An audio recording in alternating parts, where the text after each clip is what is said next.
Okay, today we're playing Vampire Survivors again. I'm on the Inlaid Library with Punyala. Punyala, I'm not sure if I'm saying it right, but I think her name is supposed to be Italian. I started with the Blood Astronomia card. Arcana, whatever. It looks like it's a card, so I'm just going to call it a card. But the Arcana is Blood Astronomia. So that'll give me like extra area of attacks on like all the other weapons I'm going to choose. Her main weapons are, I don't know, they felt like a good choice for this. Between how much faster she is than a lot of the other characters and her already having the four-way attack at the start, you know, it felt like a good fit for the Inlaid Library. She has a good area of coverage since nobody's going to be coming from up above or down below. At least not typically, as long as you stay to the center of the map.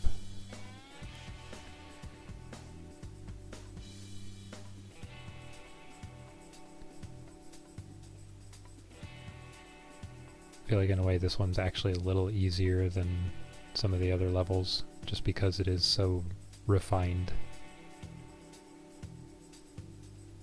There's not a lot of not a lot of area to move around, but there's also not a lot of area for the enemies to come from.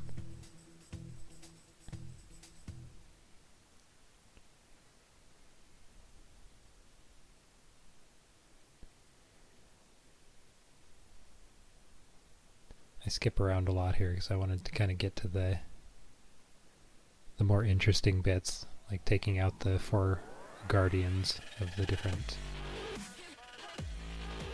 the other items that you need for the clock lancet and the oh, I always forget the name of the other one. The laurel. The shield and the freeze clock. The freeze ray.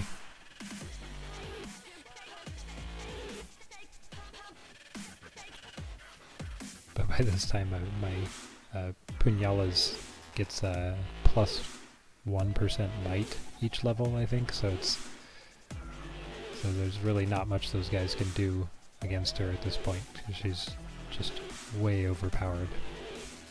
Even though the enemy's health scales with the curse and with the two negative items on the other side of the map, they still won't be powerful enough to really do much.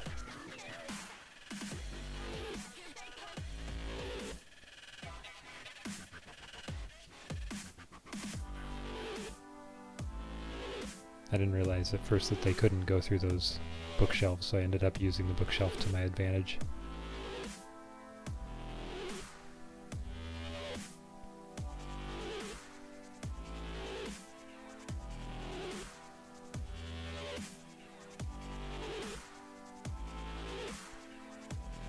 There's still like so much of this game that I haven't unlocked. After seeing the ending sequence with all the other characters in it, it turns out all those little NPCs that I saw early, a lot of the NPCs that are shown in the end credits are actually characters that you can play, which I didn't really realize until I looked at the fandom page for Vampire Survivors.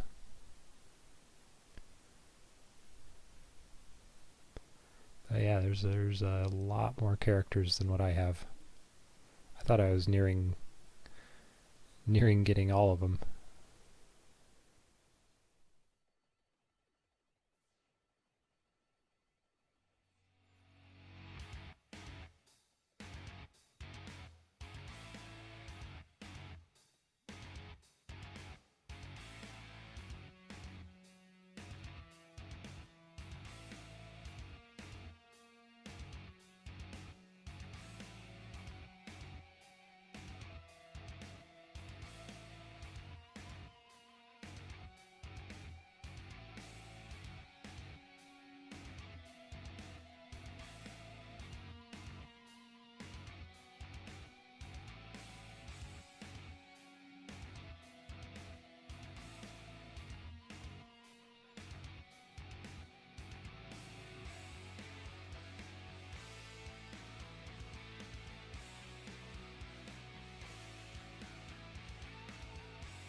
And since Poe's my favorite character anyway, I got the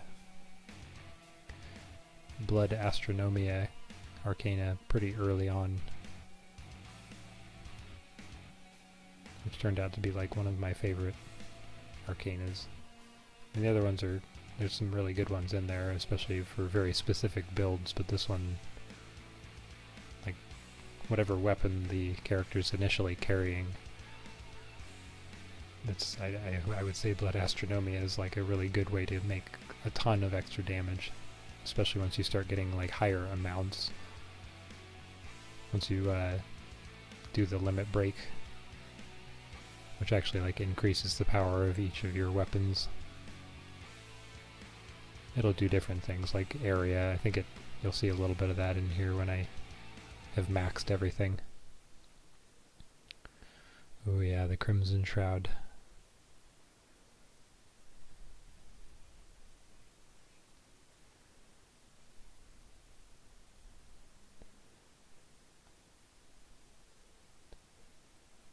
I saw that Heart of Fire was one of the options. I was like, okay, well, I have to get that since I already have the 2 guns.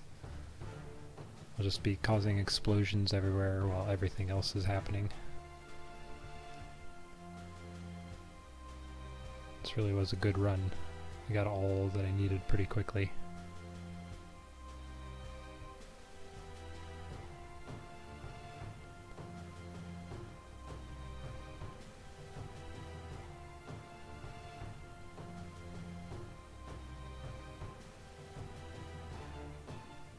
I like the graphics of this game, but that does get to the point where you really can't see much of what's going on. When you become this like overpowered, there's just so much going on that there's like you have no sense of where things are after a while. Because you see all my attacks are just filling the screen.